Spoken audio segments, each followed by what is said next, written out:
Hello, నేను మీ doctor Rajasekhar Reddy, Kothur, trauma, joint replacement and sports medicine specialist ని. ఈ రోజు నొప్పులు, పెయిన్ కిల్లర్స్ వీటి గురించి మాట్లాడుకుందాం. యూజువల్ గా నొప్పులు రావడం, కొంచెం పెయిన్ ఉందనగానే ఫస్ట్ ఫార్మసీకి వెళ్ళేసి over the counter pain killers తీసుకొని వాడుకోవడం అనేది కామన్. సో దీని వల్ల చాలా సైడ్ ఎఫెక్ట్స్ ఉంటాయండి. చాలా మంది ఏం చేస్తారంటే మెడ నొప్పి ఉంది, లేకపోతే బ్యాక్ పెయిన్ ఉంది అని చెప్పేసి వెళ్ళేసి ఫార్మసీలో కౌంటర్ లో అవైలబుల్ ఉండే డ్రగ్స్ నార్మల్ గా అడగగానే వాళ్ళు డైక్లోఫినాక్ లేకపోతే డైక్లోఫినాక్ తో పాటు కాంబినేషన్ ఉండే డైక్లోఫినాక్ పారాసెటమాల్, లేకపోతే అసిక్లోఫినాక్ కాంబినేషన్ డ్రగ్స్ ఇవి ఇస్తారు. ఇవి ఏదైనా టెంపరీగా ఎప్పుడైనా ఒకటో రెండో టాబ్లెట్లు వేసుకుంటే పర్లేదు, కానీ ప్రొలాంగ్డ్ గా వాడకూడదు. ఎస్పెషల్లీ మోకాలు నొప్పులు ఉండే అబౌవ్ మిడిల్ ఏజ్ వాళ్ళందరూ మోకాలు నొప్పులు ఇట్లా స్టార్ట్ కాగానే ఏముంది ఒక పెయిన్ కిల్లర్ వేసుకుంటాం అని పెయిన్ కిల్లర్ వేసుకోవడం, రెగ్యులర్ గా ఈ పెయిన్ కిల్లర్స్ వాడడం వల్ల చాలా సైడ్ ఎఫెక్ట్స్ ఉంటాయి. మెయిన్ గా ఏంటంటే ఒకటి, ఈ పెయిన్ కిల్లర్స్ పనిచేసే దాని వల్ల లివర్ డ్యామేజ్ ఒకటి, కిడ్నీ డ్యామేజ్ ఒకటి చాలా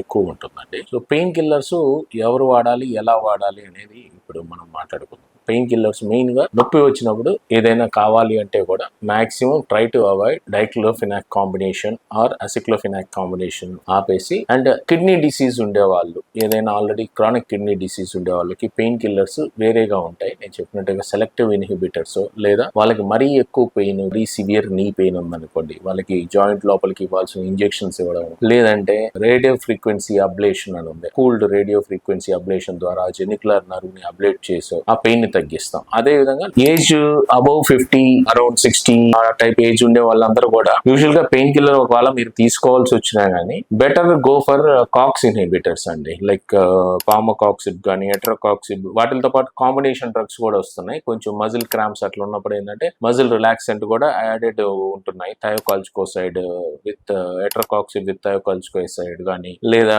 పామకాక్సిబ్ కాంబినేషన్స్ కానీ, ఇట్లాంటివి తీసుకోండి. దాంతో కొంచెం బెటర్ గా ఉంటుంది. అంటే మీకు better than going for NSAIDs, non steroid anti inflammatory drugs కంటే కూడా వీటి వల్ల సైడ్ ఎఫెక్ట్స్ తక్కువ, ప్లస్ కిడ్నీ డ్యామేజ్ కానీ, లివర్ డ్యామేజ్ ఇవన్నీ కూడా తక్కువ ఉంటాయి. సో వాటిని ప్రిఫర్ చేయండి. నొప్పులకి సంబంధించి ఎక్కడెక్కడ పెయిన్ ఉంది, బ్యాక్ పెయిన్ గానీ ఉందంటే వాళ్ళకి దానికి దేనికి కారణం, ఆ కారణం తెలుసుకొని ట్రీట్మెంట్ చేయాలి. కాబట్టి మీరు ఒక క్వాలిఫైడ్ ఆర్థోపెడిక్ సర్జన్ ని కానీ, లేదా పెయిన్ మేనేజ్మెంట్ ఫిజిషియన్స్ ని కానీ కలిసి తెలుసుకొని దానికి తగినట్టుగా మెడిసిన్ వాడడం మంచిది. Thank you.